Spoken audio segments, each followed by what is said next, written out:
Hello दोस्तों, sky का GK YouTube channel में आपका स्वागत है। तो आज हम फिर लेकर आ गए हैं दोस्तों, डेली टेस्ट का अगला सीरीज लेकर आ गए हैं दोस्तों। तो बिना देरी किए हुए देखते हैं, क्वेश्चन देखते हैं दोस्तों। फर्स्ट क्वेश्चन देखते हैं आज का। आज देखेंगे दोस्तों हम हिस्ट्री और पॉलिटी और ज्योग्राफी से प्रश्न देखेंगे दोस्तों। ओके दोस्तों, देखते हैं आज का फर्स्ट क्वेश्चन।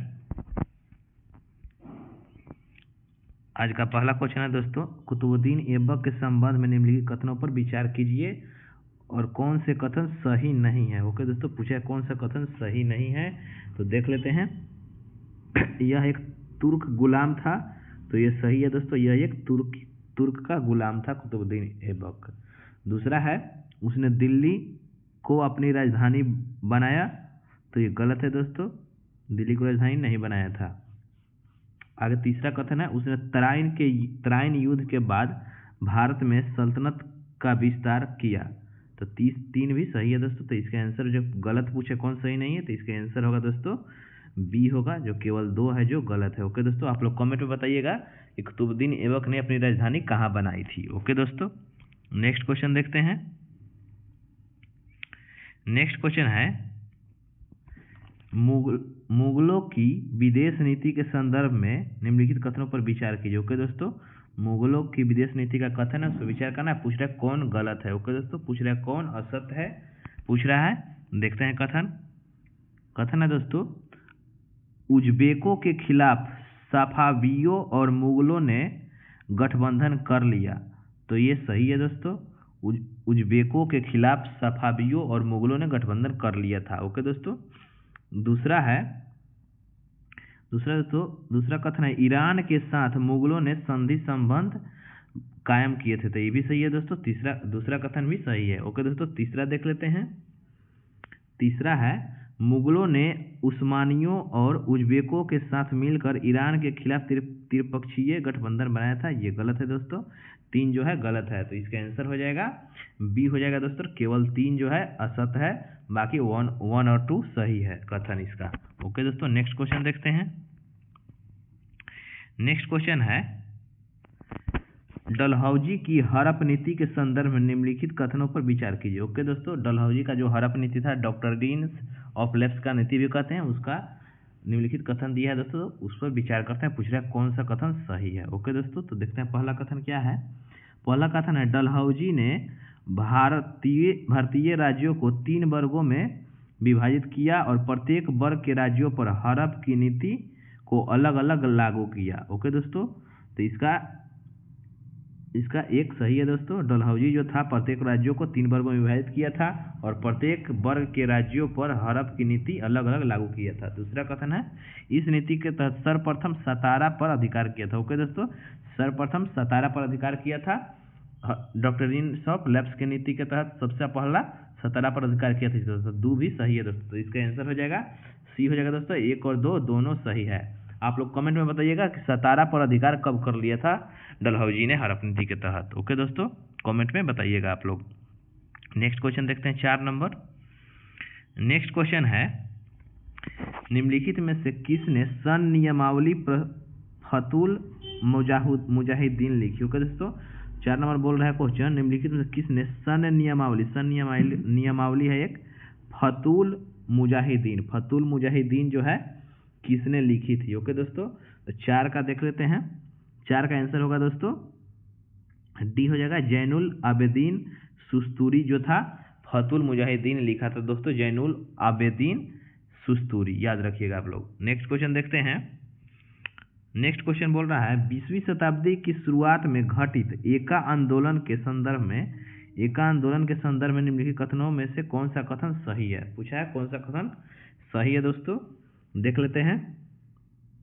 एका आंदोलन के बारे में कथन है दोस्तों, देखते हैं। यह मुख्यतः एक कृषक आंदोलन था जिसका उद्देश्य जमींदारी प्रणाली को खत्म करना था, तो ये सही है दोस्तों। 1 नंबर कथन जो है सही है। दूसरा कथन देखते हैं, कांग्रेस और खिलाफत नेताओं ने आंदोलन की शुरुआती दौर में बल प्रदान किया था। ओके, ये भी सही है दोस्तों।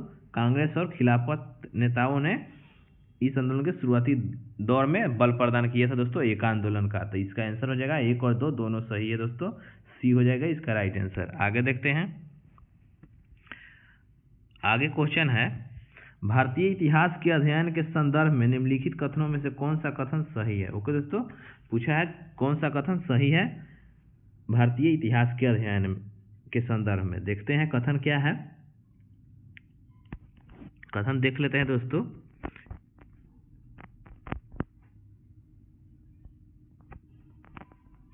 कथन देखते हैं, दो कथन यहाँ है, आगे ऊपर कथन है। ओके दोस्तों, देखते हैं कथन क्या है।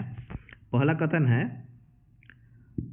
है दोस्तों, जर्मन विद्वान एफ मैक्स मूलर ने sacred books of the east series में भारतीय धर्म ग्रंथों का अनुवाद किया था।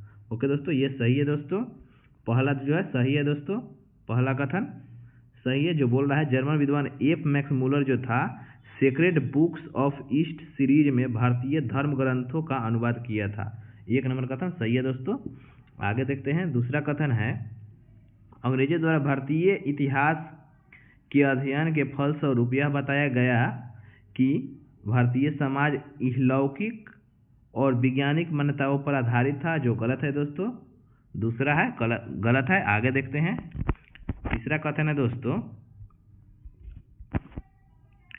तीसरा कथन देख लेते हैं दोस्तों। तीसरा कथन है, मनुस्मृति का अंग्रेजी में अनुवाद ए कोड ऑफ जेंटू लॉज के नाम से हुआ था दोस्तों। तीन भी सही है दोस्तों, दो गलत है, एक और तीन सही है। तो देख लेते हैं क्या आंसर होगा इसका, तो सी हो जाएगा दोस्तों, एक और तीन सही है। आप लोग याद कर लीजिएगा दोस्तों, मनुस्मृति का अंग्रेजी अनुवाद एक कोड ऑफ जेंटू लॉज के नाम से हुआ था। ओके दोस्तों, और कमेंट में बताइएगा आप लोग मनुस्मृति का अंग्रेजी में अनुवाद किसने किया था। आगे बताइएगा दोस्तों आप लोग मनुस्मृति का अंग्रेजी में अनुवाद किसने किया था सर्वप्रथम, कमेंट में। ओके दोस्तों, नेक्स्ट क्वेश्चन देखते हैं। नेक्स्ट क्वेश्चन है, चंपारण सत्याग्रह के बारे में निम्नलिखित में से कौन सा कथन सही है। दोस्तों, चंपारण सत्याग्रह के बारे में पूछ रहा है, कौन सा कथन सही है। देख लेते हैं कथन क्या है। पहला कथन है, चंपारण क्षेत्र में बगान मालिक विरोधी असंतोष और आंदोलन की लंबी परंपरा रही थी दोस्तों। पहला कथन ये बोल रहा है। आगे देखते हैं, आगे है दोस्तों, पहला कथन जो है चंपारण क्षेत्र में बगान मालिक विरोधी असंतोष और आंदोलन की लंबी परंपरा रही थी, तो ये कथन है जो सही है दोस्तों। दूसरा कथन है, महात्मा गांधी के द्वारा चंपारण के खेतिहरों की शिकायतों को पूरे भारत में प्रचार मिला, तो ये भी सही है दोस्तों। तीसरा कथन है, चंपारण के खेतिहरों ने चीनी पर अत्यधिक करारोपण का विरोध किया था, जो गलत है दोस्तों। वो नील से संबंधित है दोस्तों चंपारण सत्याग्रह, तो इसका सही आंसर हो जाएगा एक और दो सही है। ओके दोस्तों, तो बी होगा इसका, एक और दो सही है, तीन जो है कथन गलत है। आगे देखते हैं नेक्स्ट क्वेश्चन। नेक्स्ट क्वेश्चन है दोस्तों, असहयोग आंदोलन के बारे में निम्नलिखित कथनों में से कौन सा सही है। पूछ रहा है असहयोग आंदोलन के बारे में कौन सा कथन सही है। देख लेते हैं इसका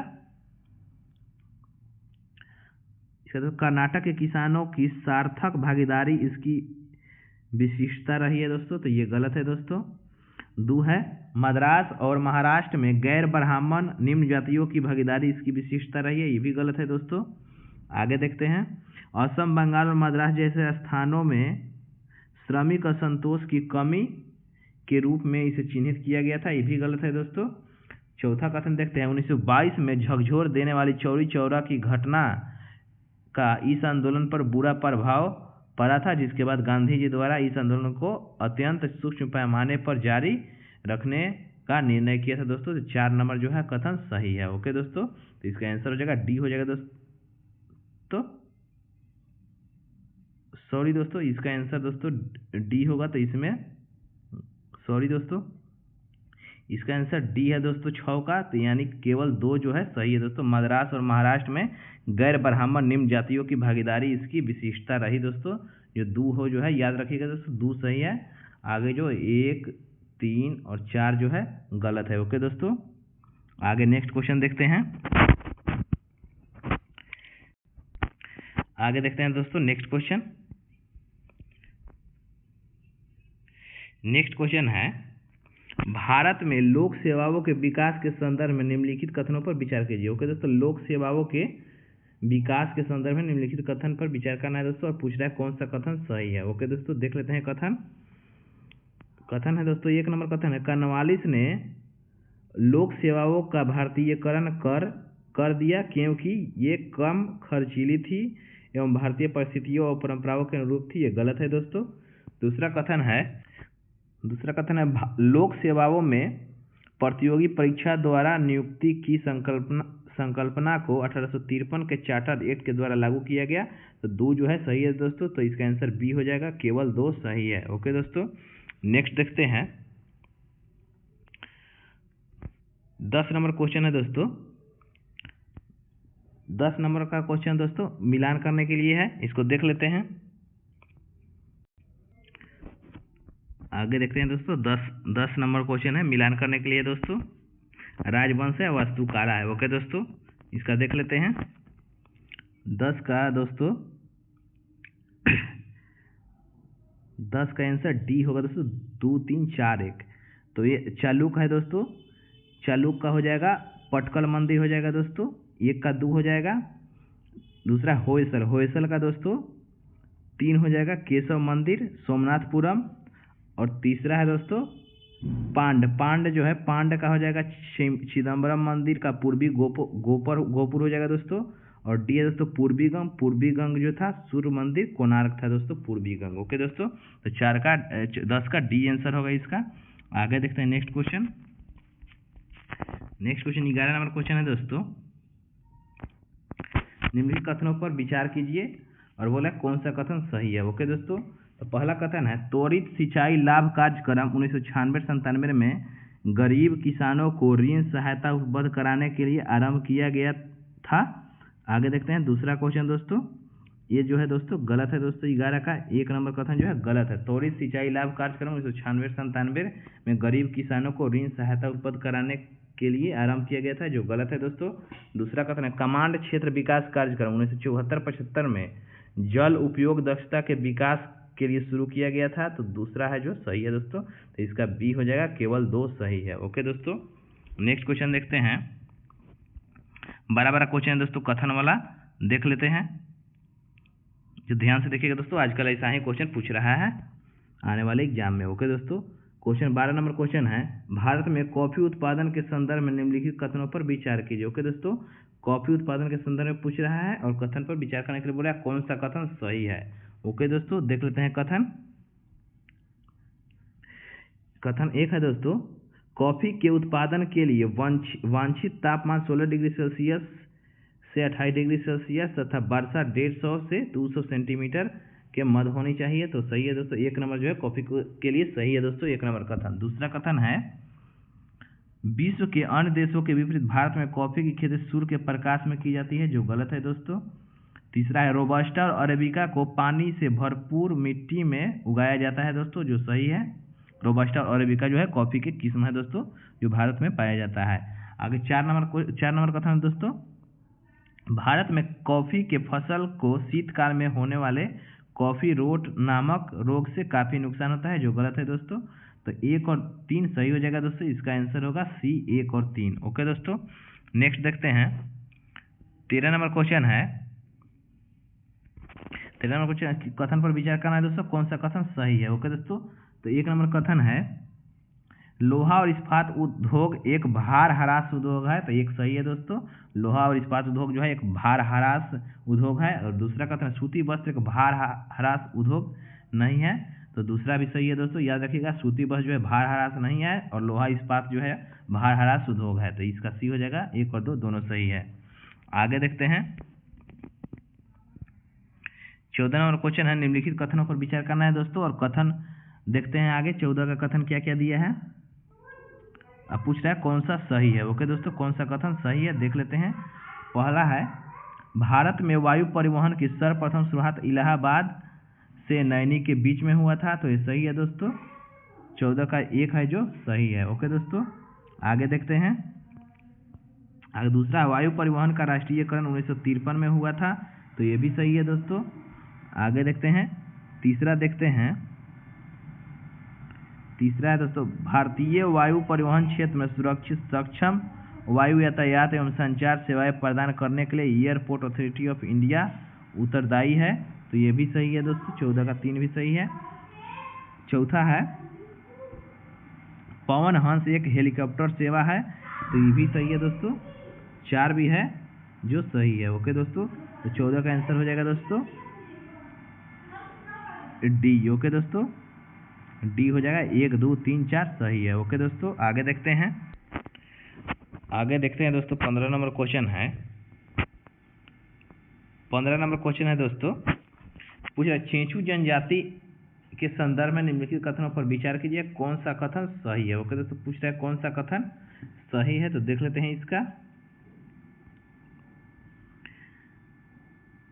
देख लेते हैं दोस्तों, 1 नंबर कथन है दोस्तों, जो यह मुख्यतः पूर्वोत्तर राज्य में निवास करती है, जो गलत है दोस्तों। 1 नंबर कथन गलत है। ओके दोस्तों,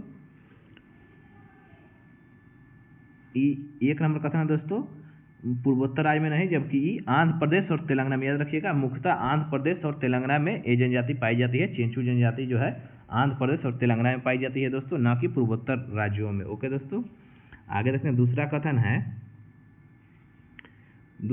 है गैर जनजातीय समूहों से पूर्ण अलगाव के कारण इनके विकास संबंधी कार्यों में न्यून सफलता मिली है दोस्तों। तो दूसरा कथन जो है सही है। ओके दोस्तों, दूसरा कथन है जो सही है। और तीसरा कथन बोल रहा है कि इनका मुख्य पेशा कृषि है, ये गलत है दोस्तों। तीसरा, इनका मुख्य पेशा था जो दोस्तों खाद्य संग्रहण और शिकार करना, चेंचू जनजाति का मुख्य पेशा था, आप लोग याद रखिएगा। तो इसका आंसर केवल 2 सही हो जाएगा। देख लेते हैं ऑप्शन में केवल 2 है कि नहीं है दोस्तों, तो इसका आंसर डी होगा, उपयुक्त में से कोई नहीं। ओके दोस्तों, केवल 2 जो है सही है इसका। आगे देखते हैं 16 नंबर क्वेश्चन देखते हैं दोस्तों।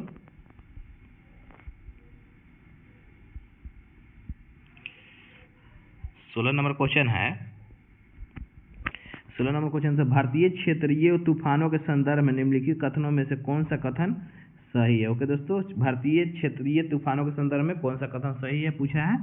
देख लेते हैं कथन दोस्तों। कथन 1 है दोस्तों, लू उत्तरी मैदान में बहने वाली गर्म और शुष्क और उत्पीड़क हवाएं है। तो 1 नंबर कथन है दोस्तों जो सही है। दूसरा कथन देखते हैं, नॉर्वेस्टर्स या नार्वेस्टर्स बोलते हैं, पश्चिम बंगाल में दोपहर के समय उठने वाले भयंकर तूफान है। तो 2 भी सही है दोस्तों, नार्वेस्टर जो है पश्चिम बंगाल में दोपहर के समय उठने वाले भयंकर तूफान है नार्वेस्टर्स। तीसरा है दोस्तों, ब्लॉसम सावर असम में जूट की खेती के लिए उपयोगी है दोस्तों। तीसरा गलत है दोस्तों। पूछ रहा है सही कौन सा, 1 और 2 सही है दोस्तों, तो इसका आंसर हो जाएगा बी हो जाएगा दोस्तों, 1 और 2 सही है। ओके दोस्तों, आगे देखते हैं, इसको अच्छे से देखिएगा दोस्तों। पूछेगा कि गर्म और शुष्क उत्पीड़क हवा, लू कैसी है, तो गर्म शुष्क और उत्पीड़क हवा है दोस्तों। और नार्वेस्टर जो है पश्चिम बंगाल में दोपहर के समय उठने वाला भयंकर तूफान है। ओके दोस्तों, नेक्स्ट क्वेश्चन देखते हैं। 17 नंबर क्वेश्चन है, लद्दाख क्षेत्र के संबंध में नीचे दिए गए कथनों पर विचार कीजिए। ओके दोस्तों, लद्दाख क्षेत्र के संबंध में जो कथन दिया है उस पर विचार करना है। पूछ रहे हैं कौन सा कथन सही है। ओके दोस्तों, देखते हैं, लद्दाख घाटी में सरपत, बिल्लो एवं पलावर के उपवन देखे जा सकते हैं। तो ये सही है दोस्तों, बिल्लो और पलावर के उपवन पाया जाता है लद्दाख घाटी में, याद रखिएगा। दूसरा कथन है, यहाँ के अधिकांश लोग या तो हिंदू है या जैन है, ये गलत है दोस्तों। तीसरा है, लद्दाख क्षेत्र के बौद्ध मठ अपने परंपरागत गोपा के साथ स्थित है दोस्तों। तो 3 भी है, सही है। तो 1 और 3 सही है दोस्तों। देख लेते हैं कौन है, तो इसका आंसर सी होगा दोस्तों, 17 का सी, केवल 1 और 3 सही है। ओके दोस्तों, नेक्स्ट क्वेश्चन देखते हैं दोस्तों। कथन पर विचार कीजिए। ये कथन वाले प्रश्न है इस सीरीज में दोस्तों, अच्छा से देखिएगा आप लोग और अपने दोस्तों के पास शेयर करिएगा, जिससे सभी को लाभ मिल सके दोस्तों। और हमारे यूट्यूब चैनल स्काई का जीके को सब्सक्राइब करिएगा। ओके दोस्तों, देखते हैं कथन क्या है दोस्तों इसका, और पूछ रहा है कौन सा कथन सही है। कथन 1 बोल रहा है दोस्तों, प्रकाश चक्र पृथ्वी के गोलार्ध का वह भाग है जिसे एक निश्चित समय में सूर्य का प्रकाश प्राप्त होता है। तो ये सही है दोस्तों। दूसरा है, जब पृथ्वी की सतह के एक बिंदु पर सूर्य सीधे ऊपर होता है तो इसे उपसौर बिंदु के रूप में जाना जाता है। तो ये भी सही है दोस्तों। तो इसका आंसर सी होगा दोस्तों, 1 और 2 दोनों सही है। नेक्स्ट देखते हैं, नेक्स्ट क्वेश्चन है, यदि पृथ्वी के घूर्णन गति न हो तो इसका परिणाम यह होगा कि, कथन है दोस्तों, उसको देखना है और कौन सही है पूछ रहा है। ओके दोस्तों, देख लेते हैं इसको। 1 नंबर कथन बोल रहा है दोस्तों, सूर्यास्त और सूर्योदय और सूर्यास्त नहीं होगा। तो ये सही है दोस्तों, पृथ्वी में घूर्णन गति नहीं होगा, सूर्योदय और सूर्यास्त नहीं होगा, याद रखिएगा इसको। आगे देखते हैं, आगे है दूसरा कथन, दिन और रात्रि चक्र नहीं होगा। ओके दोस्तों, दिन और रात्रि चक्र नहीं होगा। तो ये भी सही है दोस्तों। आगे देखते हैं, आगे देखते हैं दोस्तों। दो सही है दोस्तों। 3 है, केवल एक ऋतु होगी, तो ये भी गलत है दोस्तों, केवल एक ऋतु नहीं होगा। ओके दोस्तों, तो इसका आंसर होगा 1 और 2 दोनों, तो इसका बी हो जाएगा दोस्तों 19 का। 1 और 2 दोनों सही है। ओके दोस्तों, आगे देखते हैं। 20 नंबर क्वेश्चन है कि निम्नलिखित कौन सा कथन सही है। ओके दोस्तों, कथन दिया है, पूछ रहा है कौन सा सही है, तो देख लेते हैं इसका 20 का। 1 नंबर कथन है दोस्तों, प्रत्येक 15 डिग्री देशांतर पर 1 घंटे का अंतर पाया जाता है दोस्तों, तो ये सही है दोस्तों। 15 डिग्री पर 1 देशांतर 1 घंटे का अंतर पाया जाता है देशांतर पर। ओके दोस्तों, और 1 डिग्री पर 4 मिनट होता है दोस्तों, तो इसलिए 15 डिग्री देशांतर 60 मिनट यानी 1 घंटा का अंतर हो जाएगा। ओके दोस्तों, दूसरा कथन है 180 डिग्री पूर्व व पश्चिम देशांतर में 1 दिन रात का अंतर मिलता है। ओके दोस्तों, तो 2 भी सही हो जाएगा दोस्तों। तीसरा कथन देख लेते हैं क्या है। तीसरा, अंतर्राष्ट्रीय तिथि रेखा के पूर्व व पश्चिम में 1 दिन का अंतर मिलता है, ये भी सही है दोस्तों, तो इसका आंसर डी हो जाएगा दोस्तों। 1 और 2 और 3 तीनों सही है दोस्तों। नेक्स्ट क्वेश्चन देखते हैं। नेक्स्ट क्वेश्चन है दोस्तों, निम्नलिखित में से किन अधिकारों को भारतीय संविधान के अनुच्छेद 21 का हिस्सा माना जाता है। ओके दोस्तों, कथन दिया है और इसे पूछा है कौन सा जो है 21 का हिस्सा माना जाता है। ओके दोस्तों, देख लेते हैं इसका आगे 2 थोड़ा और क्वेश्चन है दोस्तों। 5 कथन दिया है, पूछ रहा है कौन सा सही है। ओके दोस्तों, तो देख लेते हैं पहले कथन 21 का। 21 का कथन देख लेते हैं दोस्तों। पूछ रहा है अनुच्छेद 21 का हिस्सा किसे माना जाता है। ओके दोस्तों, तो देख लेते हैं आजीविका का अधिकार अनुच्छेद 21 सही है दोस्तों। विदेशी यात्रा का अधिकार ये भी सही है दोस्तों, 21 में 21 का हिस्सा है विदेशी यात्रा का अधिकार। 3 है बेरियो के विरुद्ध अधिकार, बेरियो के विरुद्ध अधिकार ये भी सही है दोस्तों। आगे देखते हैं, आगे कथन और सारा दिया है दोस्तों। आगे कथन है उपयुक्त जीवन बीमा नीति का अधिकार ये भी सही है दोस्तों, जीने का अधिकार भी है दोस्तों 21 में अनुच्छेद। और 5वां प्रतिष्ठा का अधिकार भी अनुच्छेद 21 से संबंधित है दोस्तों, तो इसका सभी सही हो जाएगा दोस्तों। तो 1 2 3 4 5 डी हो जाएगा इसका आंसर। ओके दोस्तों, 21 का आंसर डी होगा, 1 2 3 4 5। ओके दोस्तों, और इसका PDF का लिंक हमारे टेलीग्राम चैनल स्काई का जीके पे मिलेगा, जिसका लिंक दोस्तों ऑलरेडी हमारे यूट्यूब चैनल स्काई का जीके के डिस्क्रिप्शन में डाल दिया गया है दोस्तों, आप लोग वहां जाकर ज्वाइन कर सकते हैं। ओके दोस्तों, नेक्स्ट क्वेश्चन देखते हैं। 22 नंबर क्वेश्चन है, निम्नलिखित कथन पर विचार करना है दोस्तों। ये सब कथन वाला प्रश्न है दोस्तों, जो हार्ड होंगे और बनते नहीं है दोस्तों एग्जाम में, इसको आप लोग अच्छा से देखिएगा। ओके दोस्तों, तो देखते हैं कथन क्या है। पूछ रहा है कौन सा सही नहीं है, ध्यान दीजिएगा दोस्तों। पूछ रहा है कौन सा सही नहीं है, आप लोग एग्जाम में भी ध्यान दीजिएगा। सही पूछता है, कभी सही नहीं पूछता है, जो गलत हो जाता है दोस्तों, तो देख लीजिएगा अच्छा से। देखते हैं 22 का दोस्तों। 22 का पूछ रहा है कौन सा सही नहीं है। ओके दोस्तों, तो एक है दोस्तों, भारत के राष्ट्रपति का चुनाव एक निर्वाचक मंडल द्वारा किया जाता है, जिसमें संसद के दोनों सदनों के सदस्य तथा विधानसभाओं के सदस्य सम्मिलित होते हैं। ओके दोस्तों,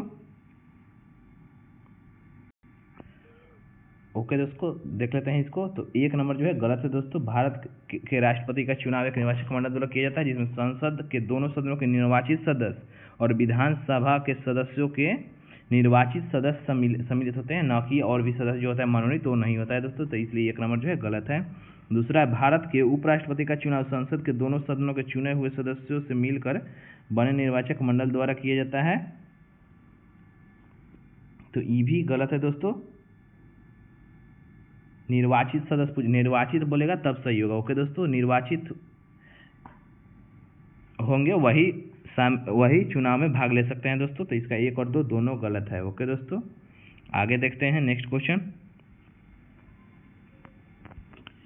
नेक्स्ट क्वेश्चन है, निम्नलिखित कथन पर विचार कीजिए और कौन सा कथन सही है। ओके दोस्तों, कौन सा कथन सही है देख लेते हैं इसका। 23 का दोस्तों देख लेते हैं कथन कौन सा सही है। तो उच्च न्यायालय के न्यायाधीशों की नियुक्ति संबंधित राज्य के राज्यपाल द्वारा की जाती है, गलत है दोस्तों।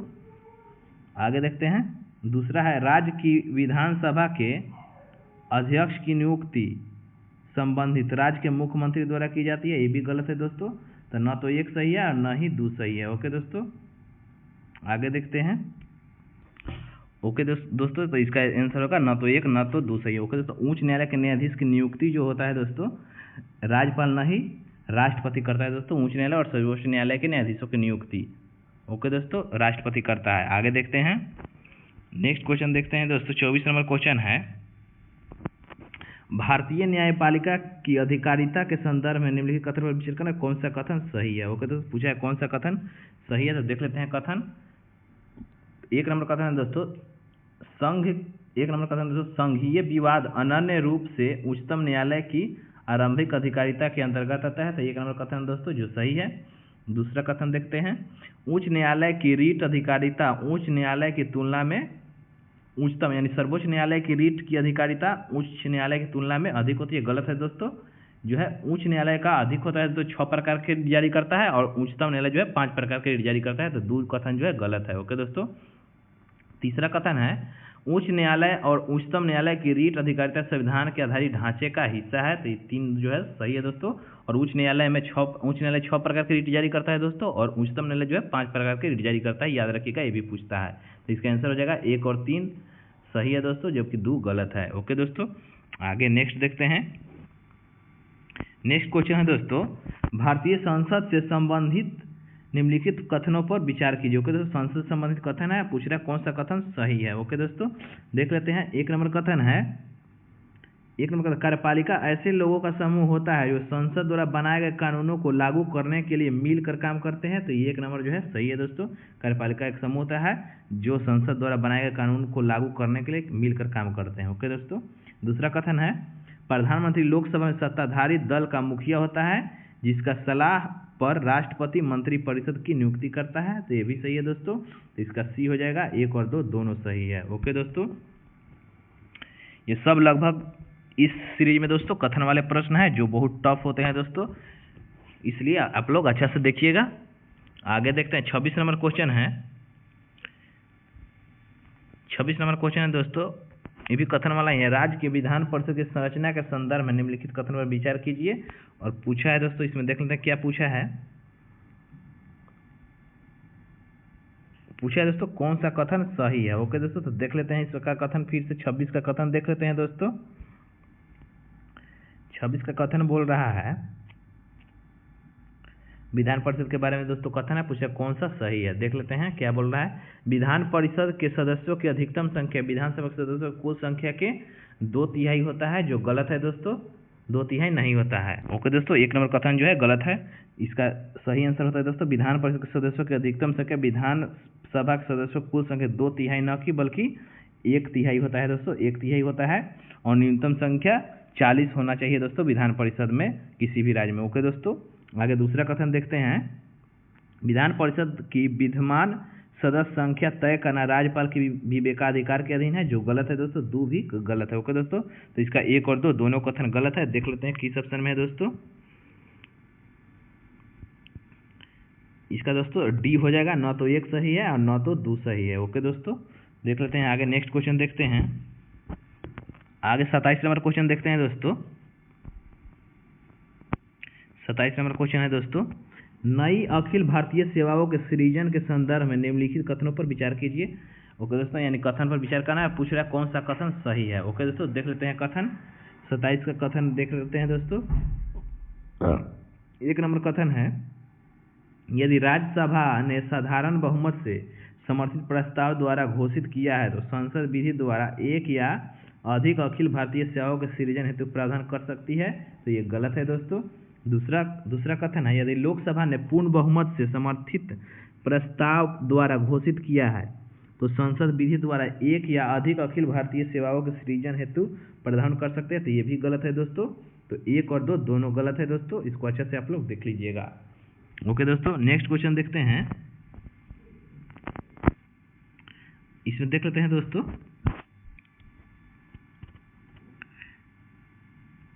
पूर्ण बहुत समर्थित नहीं दोस्तों, जो है 2/3 से इसको पारित किया जाना चाहिए। 2/3 बहुमत से पारित करेगा तब ये लागू होगा दोस्तों, न कि पूर्ण बहुमत बोल रहा है दोस्तों। इसका 2/3 बहुमत से पारित किया जाना चाहिए। ओके दोस्तों, और 1 नंबर है दोस्तों,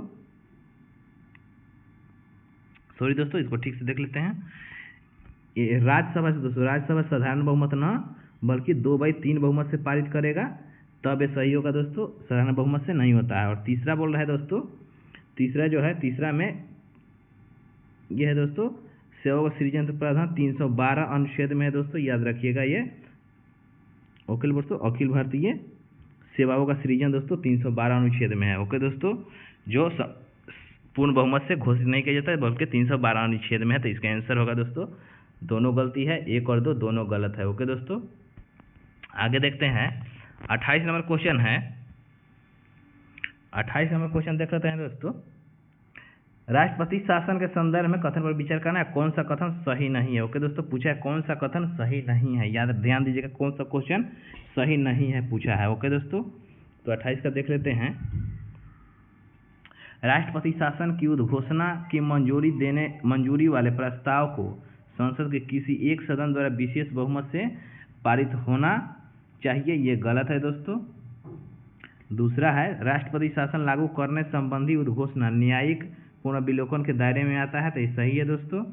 तीसरा है, इसके अंतर्गत संसद राज्य के लिए विधि बनाने की शक्ति राष्ट्रपति या उसके द्वारा निर्दिष्ट किसी अन्य प्राधिकारी को प्रयोजित कर सकती है, तो ये भी सही, 2 और 3 सही है और 1 गलत है। पूछा कौन सा सही नहीं है दोस्तों, तो इसका आंसर ये हो जाएगा, केवल 1 सही नहीं है। ओके दोस्तों, नेक्स्ट क्वेश्चन देखते हैं।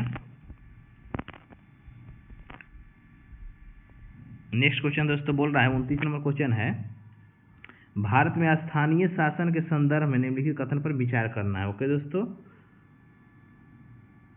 और पूछ रहा है कौन सा कथन सही है। ओके दोस्तों, देख लेते हैं। भारत के संविधान के अनुच्छेद 40 में राज्य द्वारा ग्राम पंचायतों का गठित करने का और उन्हें ऐसी शक्तियां और प्राधिकार प्रदान करने का उपबंध है जो उन्हें स्वायत्त शासन के इकाइयों के रूप में कार्य करने के लिए आवश्यक है, तो ये है दोस्तों जो बिल्कुल सही है दोस्तों। दूसरा कथन देखते हैं।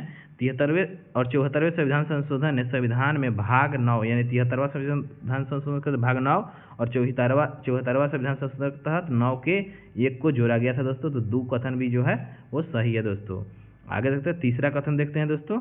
भारत के संविधान के भाग 9 एवं 9 के 1 उपबंध लगभग समानांतर और अनुरूप है, ये भी सही है दोस्तों, 3 भी सही है।